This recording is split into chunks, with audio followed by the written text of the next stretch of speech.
speak. بسم الله الرحمن الرحيم الحمد لله والصلاة والسلام على رسول الله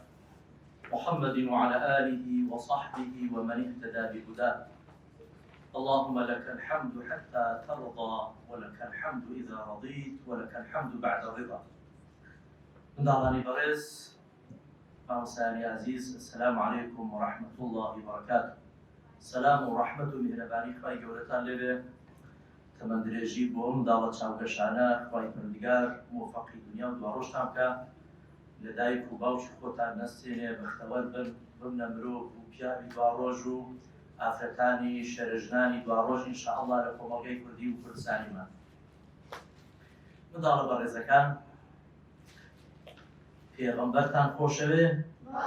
صلی الله علیه وسلم. ئەوڕۆ باسی تعامل و معاملەی پێغەمبەر دەکەین صلی الله علیه وسلم لەگەڵ منداڵە چاوگەشەکان. بزانین پێغەمبەرمان چۆن تعامل و معاملەی لەگەڵ منداڵان کردووە. پێتان خۆشە بابەتەکە؟ باش. پێغەمبەری خوا صلی الله علیه وسلم مامۆستامان بووە. خوای گەورە جەل جەلاله پێغەمبەری بۆ ئێمە کردوتە مامۆستا. ئەفەرمێ وەلەکم فی رەسوول الله ئوسوەة حەسەنە. بۆ ئێوە لە پێغەمبەری خوا چاوساغی مامۆستایەتی پێشەنگێکی جوان هەیە. واتە چاوی لێ بکەن لە پێغەمبەری خوا بێ ئێمە فێری ژیان بین. بزانین پێغەمبەری خوا لە ژیاندا چۆن مامەڵەی کردووە، چۆن ژیاوە لەگەڵ پیاوان، لەگەڵ ئافرەتان، لەگەڵ منداڵان. ئەوە ڕەوشتە جوانانە لە پێغەمبەرمان وەربگرین سەلامی خوا لەسەر بێ. پێشەوای ئێمە کێیە؟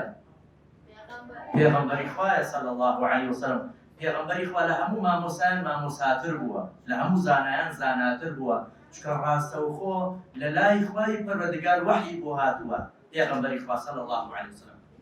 ئێمە چەند لایەنێک باسەکەین لە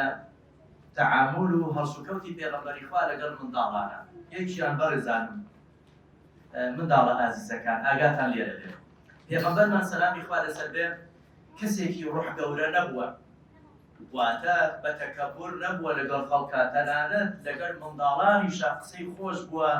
یاری و گەمە و گەڵتە و سوحبەتی کردووە پێغەمبەرمان سەلامی خوا لەسەر بێ. سەیەکەن ئەفەرمێ پێغەمبەری خوا کانە ئەحسەن الناس خولوقا، لە هەموو خەڵکی زیاتر ئەخلاق و خۆڕەوشتی جوانتر بووە سەلامی خوا لەسەر بێ. بۆیە بینین تەنانەت لەگەڵ منداڵەکانیشە کاتێک کە منداڵەکان بینیم پێغەمبەری خوا دەم بە خەندە بووە، قسەی خۆش بووە، سوحبەتی لەگەڵ کردوونە. هەمیشە منداڵەکان تامەزرۆیەوە بوون، مشتاقیەوە بوون پێغەمبەر ببینن صلی الله علیه وسلم. منداڵێک هەبووە پێیان دەگوت ئەبا عومەیر، تەیرێکی هەبووە، باڵندەیەکی هەبووە لە ماڵە گەمەی پێکرد، وەکو با بڵێم کوێشکەیەکی هەبووە، کۆترێکی هەبووە، گەمەی پێکردووە، تەیرێکی بچووکی هەبووە لە ماڵە گەمەی پێکردێ. ڕۆژێکیان پێغەمبەری خوا صلی الله علیه وسلم چێتە ماڵیان ئەبینی ئەبو عومەیر لەولا بەڕێک بێتاقەتە، خەمی هەیە، وەکو جاران پێناکەنێ، بەرەو ڕووی پێغەمبەری خوا ناچێت صلی الله علیه وسلم. اینجا پرسیار ئەکا پێغەمبەری خوا لە براکەی ئەڵێ باشە بۆ ئەبو عومەیر ئەو ڕووخەفەتی هەیە، وەکو جاران زەوقی نییە و قسەی خۆش ناکە و بەرەو ڕووی من نایە. وتە وەڵا ئەو تەیرە و باڵندەی کەوا گەمەی پێکرد لە دەستی بوو مردووە، بۆیە خەفەتی بۆ خوا دڵتەنگە. اینجا پێغەمبەری خوا بەدەم بە خەندەیەوە ئەفەرمێ یا ئەبا عومەیر ما فعل النغیر، ئەی ئەبو عومەیر ئەوە نغیرەکەی تۆ، واتە تەیرە باڵندەکەی تۆ چی بەسەر هاتووە؟ یعنی بە سوحبەتەوە پێغەمبەری خوا گفتوگۆی لەگەڵەکە و خەندە و بزە ئەخاتە سەر لێوی ئەبو عومەیر. کەواتە پێغەمبەری خوا سەلامی خوا لەسەر بێ سوحبەت و یاری کردووە لەگەڵ منداڵانە، خەمی خواردووە. ئەگەر منداڵی خەمی خوارد بێ پێغەمبەری خوا خەمی لێ خواردووە، مشوری لێ خواردووە. هەروەها پێغەمبەر سەلامی خوا لەسەر بێ منداڵەکان ئەگەر چی بە تەمەن بچووکیش بن هەمیشە هەوڵی داوە گەورەیان بکە، داوا ئازابن بوێر بن، داوای مافی خۆیان بکەن. ڕۆژێکیان پێغەمبەری خوا سەلامی خوا لەسەر بێ لە مەجلیسێکا دانیشت بوو، کۆمەڵێ ئەسحاب و یارانی پێغەمبەری خوا لە گەورە پیاوان دانیشتون، منداڵێکیش لەوێ دانیشتووە لە خزمەت پێغەمبەری خوا صلی الله علیه وسلم. خواردنەوەیەک وەکو شیرە، ماساوە، ئاوە، هەر جۆرێک لە خواردنەوەکان دێنن. پێغەمبەری خوا صلی الله علیه وسلم ئاوەکە یان خواردنەوەکە ئەخواتەوە، دواتر نەفەری دوای پێغەمبەری خوا چێیە؟ ئەو منداڵەیە. لەتەنیش پێغەمبەری خوا دانیشتووە لە لای ڕاستی پێغەمبەری خوا سەلامی خوا لەسەر بێت. پێغەمبەری خوا سەلامی خوا لەسەر بێ بەو منداڵە چ دەڵێ؟ دەڵێ فڵان کەس ڕێگە دەدەی کەوا ئەو پیاوانەی لە دوای تۆ پیاوی گەورە و بەتەمەنن ئەو ئاوەیان ئەو خواردنەوەیان پێ بدەین سەربڕی پێواتە تۆ بچووکتری لەوە؟ دەڵێ پێغەمبەری خوا سەڵەی منە؟ دەڵێ بەڵێ وەکو حەقی تۆیە. دەڵێ مادەم مافی خۆیت بچێم بەخوا نادەم بە هیچ کەس. ئەمە لە دوای پێغەمبەری خوا خۆ سەلامی خوا لەسەر بێت. واتە منداڵێکی بچووک بووە بەڵام پێغەمبەری خوا ڕێزی بۆ داناوە. لە ئێستا ڕائیکاتە پیاوێک کەوا پێغەمبەر بەو هەموو گەورەی خۆی عەزەمەتی خۆی دێ ئیزنی لێ وەرەگرێت. چونکە وەکو مافی ئەوە پێ ئەڵێ ئەو مافی خۆتە. بەڵام جوانتر ئەوەیە منداڵ ئەگەر لە مەجلیسێکا بوو مافێکی خۆشی بێ بەڵام خەڵکێکی لە خۆی گەورەتر بێ ئەوە مافەکەی خۆی بدا بە گەورەکەی ئەو احترامە. بەڵام ئەبێ بزانێ مافی خۆیت نەک بێدە پاس بدرێت کەس حسابی بۆ نەکات. منداڵیش ئەبێ حسابی بۆ بکرێت. لە مەجلیسی پێغەمبەری خوا صلی الله علیه وسلم منداڵێکیش مافی پێشێل نەکراوە بەڵکو وای فێر کردووە مافی خۆیەتی. بەڵام ئەگەر ئیجازە و مۆڵەتیش بدا وەکو احترام و ڕێزە و ڕێز و گەورە و بچووکی ئەوە بێگومان گەورەی بۆ منداڵەکە ئەگەڕێتەوە. بەڵام منداڵەکە گوتی نەخێر پێغەمبەری خوا من حەزەکەم لە دوای تۆ بخۆمەوە مادەم مافی خۆم و مافی کەس پێشێل ناکەم. سێکە لێرە پێغەمبەر چی فێرکردن؟ منداڵەکان ئەبێ مافی خۆیان بزانن و ڕێز و خۆیان حرمەتی خۆیان بزانن لە بچووکیشە ئەبێ وەکو گەورەیەک تەعامل بکەن بیر بکەنەوە گەورانە مەعامەڵە بکەن ئینشاءڵڵا. پێغەمبەری خوا سەلامی خوا لەسەر بێ ئەبینێ ڕۆژێکیان پیاوێک بانگی ئەکات ئەڵێ پێغەمبەری خوا سەلامی خوا لەسەر بێ حەزەکەم بێ ماڵمان دیارەیەکم بەخشیە بە یەکێک لە بە منداڵێک بۆی ببێ شایەت بابێک با بڵێن پاچە عەردێک خانوویەک شتێکی داوە بە یەک لە منداڵەکانی داوە لە پێغەمبەری خوا کە سەلامی خوا لەسەر بێ لەگەڵ یا بچێتە ماڵێ بۆ ئەوەی پێغەمبەر ببێتە شایەت بەسەرەوەی کە ئەو باوکە ئەو شەی داوە بۆ منداڵێک وەی. پێغەمبەر ئەچێ سەلامی خوا لەسەر بێ ئەفەرمێ پێشی ئەوەی کەوا ببێ بە شایەت بەسەر بابەتەکە ئەڵێ منداڵی ترت هەیە؟ ئەڵێ بەڵێ پێغەمبەری خوا سەلامی خوا لەسەر بێ ئەوەندە منداڵی ترم هەیە. ئەفەرمێ بۆ هەر یەکێک لەوانە بۆ هەمووان ئەو دیاریە داناوە؟ دەڵێ ناوەڵە پێغەمبەری خوا سەلامی خوا لەسەر بێ تەنها بۆ ئەو کوڕم ئەو دیاریەم داناوە. پێغەمبەری خوا فەرمووی ئەتەوێ من بکەیت بە شایەت لەسەر زوڵمێک ئیعدیلوا بەین ئەولادیکم ڕۆ دادگەری و عەدالەت بکەن لە بەینی منداڵەکانتان. یعنی ئەگەر شتێک ئەشبەخشی دەبێت بە یەکسانی بە عەدالەت ببەخشی. چۆن ئەدەی بە کوڕەکەت ئەبێ بدەی بە کچەکەش، چۆن ئەدەی بەو کوڕیان دەبێ بدەی بە کوڕەکەی تریشان. پێغەمبەری خوا فەرمووی لەسەر زوڵمێکی وا قەت نایەن بە شایەت. سەیەکە پێغەمبەرمان دیفاع لە چ دەکات؟ لە مافی منداڵان دەکات. بێدەنگ نەبووە لەوەی کە زوڵم بکرێت لە منداڵەکان. اینجا لای پێغەمبەری خوا فەرقی نەبووە منداڵەکە کوڕ بێ یا کچ بێ. کێشی پێغەمبەری ئێمە بێ سەلامی خوا لەسەر بێ زوڵمێکی زۆر هەبوو، نەعەدالەتێکی زۆر هەبوو بەرامبەر چێ منداڵانی کچ وە ژن. تەنانەت سەردەمی کافرەکان موشریکەکان کچیان بە عەیبە دەزانێ. ئەگەر کەسێک کچێکی ببە گەورەترین کارەسات بوو بەلایەوە، شەرمەزاری بوو بەلایەوە، زیندە بە چاڵیانێک یعنی هەر بە زیندوی ئەم قسەجێخان کافرەکان بێباوەڕان ئاو. بەڵام پێغەمبەری خوا صلی الله علیه وسلم کە خوا فەرمێ وما ئەرسەلناکە ئیلا ڕەحمەتەن للعالمین،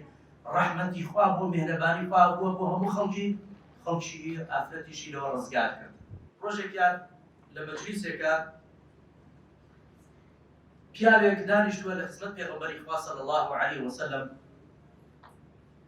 منداڵەکەی دێ یەک لە منداڵەکانی دێ کە کوڕە دێ لەسەر ڕانی ڕاستی دانێ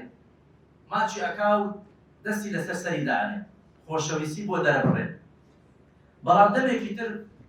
ماوەیەکی تر بێچێ منداڵێکی تر دێ کە کچە منداڵێکی تر دێ کە کچە ئەو پیاوە ئەو منداڵە کچەی کە دێتە لای ئەویش هەر کچی ئەوە بەڵام نایخاتە سەر ڕانی لە تەنیش خۆی دادەنێ لەسەر ڕانی دانانێ وەکو دەڵێ فەرقێکی کردلەوەی کەوا کوڕەکەی خستە سەر ڕانی بەڵام کچەکەی لەسەر ڕانی خۆی دانەنا شتێکی کەمەوە نیە ڕەنگە بابی تۆ ئەگەر شتێکی وا بکە هەر هەستیشی پێ ناکە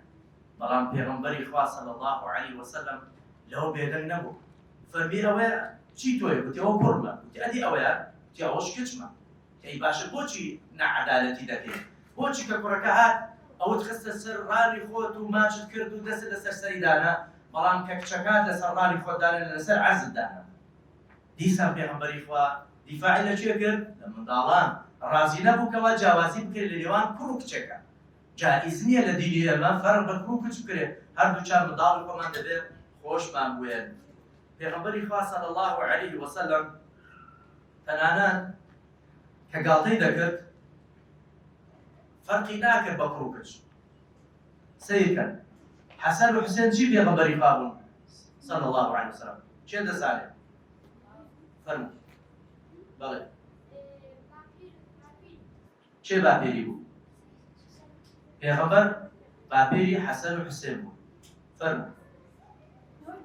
نەوەی پێغەمبەری خوا بوو واتە کوڕی چێ بوو کوڕی کچی پێغەمبەری خوا بوون ئافەرین ئافەرین کەواتە پێغەمبەری خوا صلی الله علیه وسلم دوو نەوەی هەنە لە کچەکەی خۆی نەوەی کوڕانی نەبوو پێغەمبەرمان چونکە منداڵەکانی کوڕەکانی بە بچووکی وەفاتیان کردووە ئیبراهیم و ئەوانی تر بە بچووکی وەفاتیان کردووە باشە حەسەن و حوسێن پێغەمبەر زۆر خۆشی دەویست تەنانەت ناوی لێنابوون سەیدا شەبابی ئەهلی الجەنە گەورەی گەنجەکانی بەهەشت سەیدا شەبابی الجەنە چەند حەسەن و حوسێنن پێغەمبەر زۆر خۆشەویستە تەنانەت لەو کاتێکەوە پێغەمبەری خوا لە مزگەوت بووە حەسەن و حوسێن هاتوونە لە کاتی سجدە کە کاتی سجدەی بردێ بۆ خوای گەورە لە نوێژێ چوونە سەر شان و منی پێغەمبەری خوا بچووک بووینە منداڵی گچکە بووینە پێغەمبەری خوا صلی الله علیه وسلم نەخۆی لێ تۆڕە نەکردوونە تەنانەت سجدەکەی درێژ کردوتەوە یعنی زیاتر ماوەتەوە لە سجدە بۆ ئەوەی حەسەن و حوسێن نیگەران نەبن یان ئەو دڵخۆشییان لێ تێک نەچێت پێغەمبەری خوا صلی الله علیه وسلم نوێژی درێژ کردوتەوە سجدەی درێژ کردووە لەبەرەوەی کە منداڵەکانی لەسەر شانی کەواتە منداڵ ئەوەندە پێغەمبەری خوا خەڵکی ئەوەندە فێری ئەوە کردووە کە ڕێز لە منداڵەکانی بێت بۆیە ڕۆژێکیان پیاوێک کە ناوی ئەقرع بووە دێتە خزمەت پێغەمبەری خوا سەلامی خوا لەسەر بێ پێغەمبەری خوا حەسەن و حوسێن و منداڵەکانی لە باوەشە ماچیان ئەکا خۆشەویستیان بۆ دەرەبڕێ ئەڵێ پێغەمبەری خوا تۆ ئاوا دەکەی دەڵێ بەڵێ بۆ تۆ منداڵت هەنە دەڵێ ئەرێ وەڵڵاهی دە منداڵم هەیە بەڵام وەڵڵاهی هەتا ئێستا یەک ماچم لەو دە منداڵی خۆم نەکرد دە منداڵم هەیە دەڵێ پێغەمبەری خوا بزان من سەردەمی جاهیلی خەڵک چۆن بەدەکە منداڵم دە منداڵم هەیە تا ئێستا یەک منداڵی خۆم ماچ نەکردیە یعنی کە ئەنەما عیبێ پیاو منداڵم لە باوەش بگرێ و ماچام بکە و گەمەیان لەگەڵ بکەم پێغەمبەری خوا فەرمی جا من چ بکەم کە خوا حب و خۆشەویستی و بەزەیی لەناو دڵی تۆ دەرێناوە یعنی پیاوێکی بێ بەزەیی ئەخی ئینسان ئەبێ منداڵی خۆی خۆش بێ یاری لەگەڵ بکە پێغەمبەر خەڵکی وا فێر کرد نەکرد مۆن و مرج بێ لەگەڵ منداڵەکانی پێغەمبەر لەو حاڵەتەش اینجا ئەوە کوڕ بوو دیسان عەدالەتی لەوەشدا یاریکردنیش لەگەڵ کوڕ و کچیش پێغەمبەری خوا عەدالەتی کردووە کچێکی هەبوو پێغەمبەری خوا بە ناوی زەینەب زەینەب وەفاتەکە کە وەفاتەکە کچێکی لە پاش بەجێ ئەبینێ بە ناوی ئەبی ئومامە پێغەمبەری خوا چونکە لێ قەوماوە دایکی نەماوە زۆر سۆز و خۆشەویستی دەدات تەنانەت ئەو کچە زای پێغەمبەری خوا کچی دەهاتە مزگەوت وەکو حەسەن و حوسێن ئەچۆ سەر شار و مری پێغەمبەری خوا گەمەی لەگەڵ کرد بەبێ ئەوەی کەوا بڵێ ئەوەیان کچە یان ئەوەیان کوڕە لە ناو نوێژ و عیبادەش تەنانەت جاری وا هەبووە پێغەمبەرمان صلی الله علیه وسلم دەچۆ ناو نوێژێ سەردەمی پێغەمبەری خوا بەو شێوازە بووە خەڵک ئەوە هاتوتە مزگەوتێ ئاگاتان لێبی باشە کوڕەکان پیاوەکان لە دوای پێغەمبەری خوا سەفیان بەستووە لە نوێژی جەماعەت دواتر لە دوای پیاوەکان چێ لە سەفی نوێژ ڕاوەستاوە سەفی چێ هاتووە چێ دەزانێت پێمان بڵێ فەرموو لە دوای پیاوەکان چێ ڕاوەستاوە لە سەفی نوێژ نەخێر پێغەمبەر خۆی لە پێشەوە بووە ئەو ئیمام بووە پێشنێژی کردووە دوایە پیاوەکان بەڵێ منداڵەکان ئافرین منداڵەکان ڕاستەوخۆ لە دوای سەفی پیاوان لە مزگەوتی پێغەمبەری خوا نوێژیان کردووە اینجا دوایە سەفی ئافرەتان بۆ ئەوەی ئافرەت و پیاو تێکەڵ نەبن کە هاتوونە ژوورێ یەکەم جار پیاوەکان هاتوون دوایی منداڵەکان دوایی ژنەکان سەفیان بەستوون کە تەونێش تەواو بووە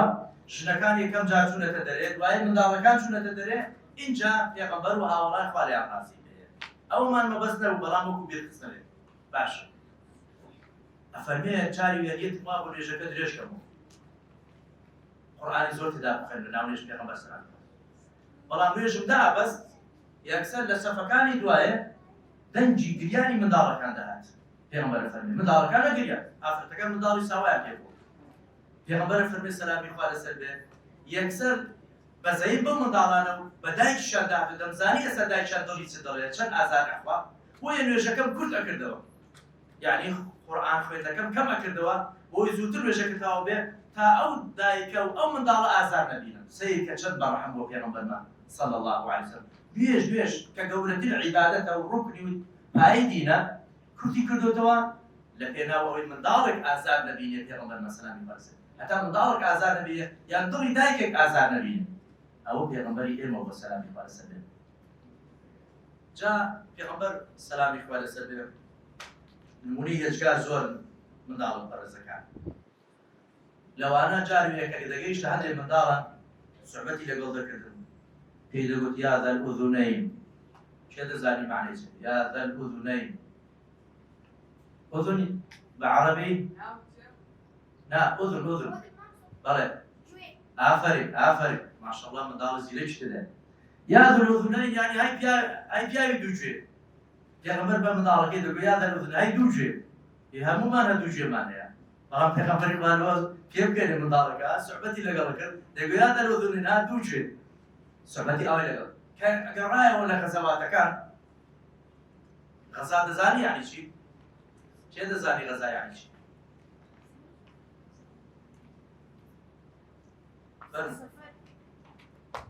غەزا جۆرێکە لە سەفەر بەڵام سەفەرە بۆ جەنگە واتە کاتێک پێغەمبەری خوا کە دژمنانی ئیسلامەتی دژمنانی پێغەمبەری خوا هێڕشیان دەینە بۆ سەر وڵاتی موسڵمانان پێغەمبەر ئەچوو بەرگری لە خاک و خەڵک و دین و عەقیدەی خەڵکی دەکرد کە غەزایەکە جەنگەکە کۆتایی پێدەهات ئەگەڕایەوە بۆ ماڵەوە منداڵەکان لە خۆشیان چونکە بابیان کە سوکاریان هەمیان لەگەڵ پێغەمبەری خوا لە غەزا بوون یەکسەر دەچوونە دەرەوەی مەدینە بەرەو بیری پێغەمبەر و ئەسحاب ئەچوون خوا لێیان ڕازی بێت اینجا زۆریان منداڵەکان چونکە پێغەمبەری خوا خۆڵقی دەکردن واتە قسەی خۆشی پێشتر لەگەڵەکردن سوحبەتی لەگەڵەکردن بەرەو بیری پێغەمبەری خوا ئەچوون سەلامی خوا لەسەر بێت ئەزانی پێغەمبەری خوا چی لێ دەکردن لە باوەشی دەگرتن ماچی ئەکردن تەنانەت بڵندی دەکردن دەیهێنا لەسەر وشتر بە ئەسب بە ئەو وڵاقی کە پێغەمبەری خوا سواری دەبوو لە پێش خۆی دادەنان هەتا دەهاتەوە ماڵەوە یان بۆ ناو مەدینە تەنانەت هەندێک خەڵک هەبووە وەکو لەریتێکی سەردەمی جاهیلی پێی بڕک عەیب بووە منداڵەکان لە باوەش بێت پێغەمبەری خوا پێی وتی کاکە منداڵەکان بۆ هەڵناگرن بڕۆن ماچیان کەن لە باوەشیان بگرن لە پێش خۆیان دابێت ئەوەی ئەکرد پێغەمبەری خوا بۆی خەڵک فێر بێت ئەو ها تەعامل لەگەڵ منداڵەکان بکە پێغەمبەر سەلامی خوا لەسەر بێ فەرقی بەوە ناکرد منداڵ موسڵمانە یان کافرە تەنانەت لەگەڵ منداڵی کافرانیش پێغەمبەری خوا بە بەزەی بۆ سەلامی خوا لەسەر بێ ئەزانن یەکێک لە خزمەتکارەکانی ماڵی پێغەمبەری خوا چ کەسێک بووە چێ دەزانی خزمەتکارەکانی ماڵی پێغەمبەری خوا فەرق ئەنەس ئافەرین بەڵام ئەنەسم مەبەست نەبوو یەکی تر غولامێکی یەهودی بوو یعنی مێرد منداڵێکی جوولەکە بوو لە ماڵی پێغەمبەری خوا مێرد منداڵێکی جوولەکە خزمەتکاری ماڵی پێغەمبەری خوا سەلامی خوا لەسەر بێ نەی فەرموو کافرە چۆن دەبێوە دەبێت کەسێکی موسڵمان بێت نا مێرد منداڵێکی جوولەکە لە ماڵی پێغەمبەری خوا خزمەتەکە ڕۆژێکیان نەخۆشەکەویت ڕۆژێکیان ئەو مێرد منداڵە نەخۆشەکەویت پێغەمبەری خوا پرسیارەکە فڵان بۆ دیارنێ ڕۆژێک دوان دەڵێن وەڵا نەخۆش بوو سیرکەن پێغەمبەری خوا سەلامی خوا لەسەر بێت بەخۆی و بە هەندێک لە هاوڵان وەکو ئەبوو بەکر ڕەضیەڵڵاهو خوا لێیان ڕازی بێت ئەڵێ ئەچمە سەردانی ئەچێتە سەردانی ماڵی ئەو غولامە یەهودیە ئەو منداڵە جوولەکەیە عیادەتی ئەکا عیادەی نەخۆش یعنی چی؟ یعنی سەردانی نەخۆش لە ئیسلامدا سونەتە ئەگەر موسڵمانێک یان جیرانێک یان ناسیاوێکت نەخۆش بوو ئینسان بچێ عیادەتی بکە واتە سەردانی بکە دوعافێری بۆ دەکات دڵی دەداتەوە دڵخۆشی دەکات جا پێغەمبەر عەلەیهی سەڵام بەخۆی دەچیتە ماڵی جوولەکەکە اینجا کە منداڵەکە بینی لە سەرمەرگە سەرمەرگ یعنی چی؟ یعنی ئەو منداڵە خەریکە دەمرێت پێغەمبەری خوا زۆر بەزەی پێدا دێتەوە لە خەبی ئەوەدا نەبادا ئەو منداڵە بە جوولەکەی بمرێ بە کافری بمرێ بچێتۆ لای پای گەورە بۆیە پێڵێ ڕۆڵە مسلمان بە شایەتومان بێنە شایەتومان چێ دەزانی؟ ئەتوو ئافەرین ئەو پێ دەڵێن شایەتومان ئەوە چییە؟ کلیلی هاتنە ناو ئیسلامەتی یعنی ئەگە کەسێ بێ ببێ بە مسلمان دەبێ ئەو دوو شایەتومانە بڵێ ئەو دوو شایەتی بدە أشهد أن لا إله إلا الله وأشهد أن محمد رسول الله باشا پێغەمبەر بەو گەنجەی گوت واتە شایەتومان بێنە موسڵمان مێر منداڵەکەوە بڵێ حەزیە کرد بەڵام لەبەر بابی خۆی بڕیاری نەدا موسڵمان بێت سەیدێکی بابی خۆی کرد چاوێکی دایە لای باوکی خۆی تەماشی بابی خۆی کرد وەک بڵێ بابە بەگوێ بکەم یا بەگوێ دەکەم ئەزانی بابەکە چی پێگوت قلت يا بني أطع أبا القاسم يا بني أطع أبا القاسم أي رول شيرينم كرك شيرينم كر شيرينك بجوي باوشي قاسم بكا أبو القاسم جاء قاسم كري بيغمبر مصاص أبو القاسم هذا بابي قاسم العربي أو بيقولن كنيا هاشتك أبي لبيش بي يا أمي لبيش بي بيقولن شي كنيا كنيا أو كسا ضل أبو فلان یان فلان باوکی ئەوە ڕێزە وەکو ڕێز و حرمەتێک ناوکەی نادە دەڵێ باوکی فلان باوکی قاسم واتە لەگەڵ پێغەمبەری بە یعنی ڕۆڵە شیرینم بەجێ ئەبول قاسمی بکە بەجێ پێغەمبەری بکە سەلامی خوا واتە ئیمان بێنە منداڵەکە یەهودیەکە جوولەکەکە یەکسەر شایەتومان دێنێ و ئەبێ بە ئیماندار و موسڵمان وەفاتیش ئەکا واتە لە ئاخر لەحزە پێغەمبەری خوا پێی ڕاگەیشت دەستی گرت وا چووە بەهەشت ئیمانی هێنا بۆ موسڵمان جوولەکەش بوو سیرکە پێغەمبەری خوا لە خەبی منداڵی جوولەکەشدا بووە خوا نەخواسە بەبێ باوەڕی بگرێتەوە لای پای پەروەردگار جەلە جەلاله کەواتە پێغەمبەری ئێمە سەلامی خوا لەسەر بێ بە هیچ نەوعێک لە فەرق و جیاوازی کردووە نەزوڵمی لە منداڵ کردووە تەنانەت ئەگەر جەنگەکانیش هەبوو یەک لە فەرمانەکانی ئەوەی بوو ژن و منداڵ نەکوژن یەک لەوانە نابێت ژن و منداڵ ئازاریان پێ بکات پێغەمبەری خوا سەلامی خوا لەسەر بێ لێک لە غەزایەکان دیارە کافرەکان شکال بوون ژن و منداڵ و کەس و کاریان بەدیب گیراوە دایکێک و منداڵێک لێک جابوونەتەوە ئەویان کەدۆتە دەستی باڵێن بەشێک لە جەیش سوپایەک ئەوی تریشان لە لاژ لە کاتێکە کەوا هەمویان کۆ دەکەنەوە منداڵەکە لەگەڵ دایکەکە بێک شادەکەنەوە دایکەکە زۆر بە خێرایی غارەدا بۆ منداڵەکەی لە باوەشیە گرێ و دەست بە گریانەکە زۆر بە سۆز و خۆشەویست چووکەدار منداڵی خۆی زۆر خۆشەوێ کەس هەیە لە دایک زیاتر منداڵی خۆش بێت کەواتە دەبێ ئێمەش لە هەموو کەس زیاتر چێمان خۆش بێت دایکەکان بەهەشت لەژێر پێی دایکانە ئەوەندە گەورەی دایک کەواتە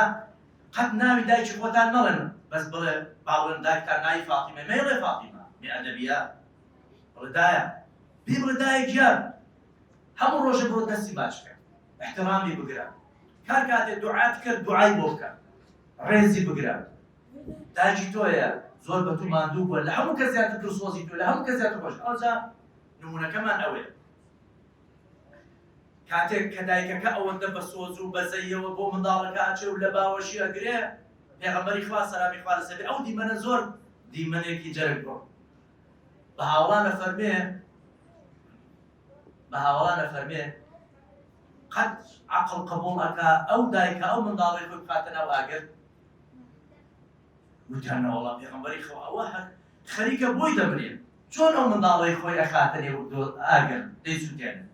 دفرمي در سوين بخوا سوين بو ذاتي روح وجاني مني بدسا كالله سبحانه وتعالى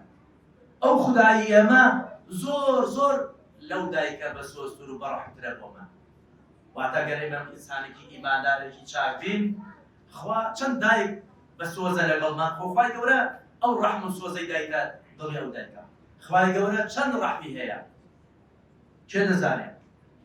فەرموو خوای پەروەردگار سەد ڕەحمی هەیە یەک بەشی لەسەر ئەو دنیایە داناوە یعنی ڕەوانی ئەو دنیای کردووە تەنها یەک بەشی ڕەحم و سۆز لەو دنیای کە هەمووی هەیە یەک بەشە نەوەتونەی بۆ ڕۆژی دوای هەڵگرتووە جا دایک بزانە بەس ئەگەر ڕەحمی دایک تەماشەکە چەند زۆرە بەلامانەوە جا پێغەمبەر فەرمووی خوای گەورە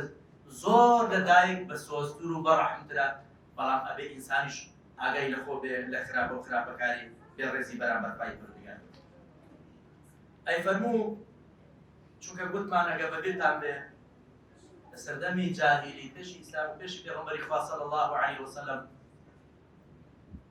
لمجتمع و کۆمەلگای جاهلی ڕەگەزی مێینا کچ ژن بە عیبە دەزانرا ئیوە هەبوو کچەکانیان زۆرێکیان کچەکانیان زیندە بەچاڵەکە گوتمان بۆیە پێغەمبەر نەسیحەتی دایکان و باوکانە فەرمەکە موژەیەکی زۆر خۆشیان پێدا فەرمێ هەر کەسێک دوو کچی هەبێت بە جوانی پەروەردەیان بکە تا ئەگەر بە ڕێگای خۆیان و ئەچنە ماڵ و جێ و ڕێفان پێغەمبەرە فەرمێ ئەمن و ئەو لە ڕۆژی قیامەتی ئاوای واتا بێتە ڕەفیقی من بەس بەوەی دوو کچی بە جوانی بڕێ کردووە زۆمی لێرە کردوون و هەروەها نەعەدالەتی دەرحەق نەکردوونە کەواتە ئەوە پێغەمبەری ئێمەیە سەلامی خوای لەسەر بێ بۆیە خوای گەورە سەبارەت بە پێغەمبەرە فەرمێ چی وئینەک چی ئەو ئاەتەی لەبەرە وئینەک معنای چییە؟ چێ دەزانی معنای چییە؟ وئینەکە لەعەلا خولوق عەظیم واتە تۆ ئەی محەممەد سەلامی خوا لەسەر بێ بەڕاستی لەسەر خۆڕەوشتێکی هەرە مەزن واتە ئەخلاق هەرچەند بەرز و خۆڕەوشت هەرچەند جوان بێت پێغەمبەری خوا لەسەری ئەوە هەرچی خۆڕەوشتی جوان هەیە لەو دنیا بهینە پێغەمبەری خوا یەکەمە بۆیە پێغەمبەر کراوەتە قودوە خوا فەرمی بیکەن بە قودوە قودوە یعنی پێشەن پێشەوە مامۆستا چاوساق ئێمە ئێستا خەڵکێک هەیە لاعیبێک ئەوانەی لە بواری فوتبۆلە لە بواری وەرزشی تۆپانەیە ئەیکا بە قودوەی خۆی چاوی لێ دەکات سەی دەکات قژی چۆن چاکردوای شۆک و ئەو چاکێک هەڵس و کەوتەکانی تەنانەت هەندێک وشە و دەستەواژەکانی وەکو ئەو بەکارێن ئیوانەیە کارکتەرێکی باوە لە بوارێکی تەمسیلیە لە زنجیرە دراماکانە بەڵێ ئەوە بەو شێوازەیە مرش چاو لەوێتە هەروەها بەو شێوازە بەڵام موسڵمانان ئەبێ چێ بکەن بە قودوەی خۆیان چاو لە چێ بکەین پێغەمبەری خوا صلی الله علیه وسلم ئافرین کەواتە ئێوە ئەبێ چاو لە پێغەمبەرەکەتان بکەن سەلامی خوا لەسەر بێت پێغەمبەری خوا بێڕێزی بەرامبەر دایک و باوکی کردووە ڕێزی نەگرتووە لە دایک و باوکی تەنانەت لە دوای وەفاتی پێغەمبەری خوا چەند جار چۆتە سەردانی گۆڕی دایکی خۆشی لە دوای وەفاتی پێغەمبەری خوا بەڕێز بۆ لەگەڵ خێزانی خۆی بەڕێز بۆ لەگەڵ منداڵەکان لەگەڵ گەورەکان واریە پێغەمبەری خوا نوێژەکانی هیچی چواندوونە هەموو نوێژەکانی بە جەماعەت نەکردوونە لە مزگەوت ئێوە بەڵێنە دە نوێژەکانتان لە مزگەوت بێ بە جەماعەت بێ هەتا بۆتان بکرێت ئافەرین خوای گەورە تەمەند درێژتان کات سەرفراز بن سەرکەوتوو بن ئینشاءالله تعالی خوا لە دایک و باوکی خۆتان نەسێنێ ئینشاءالله دایک و باوکی ئێوەش ئێوە نەسێنێ مستەقبەلتان ئینشاءالله ڕوون و ڕووناک بێتن السلام عەلەیکوم وەرەحمەتوڵڵاه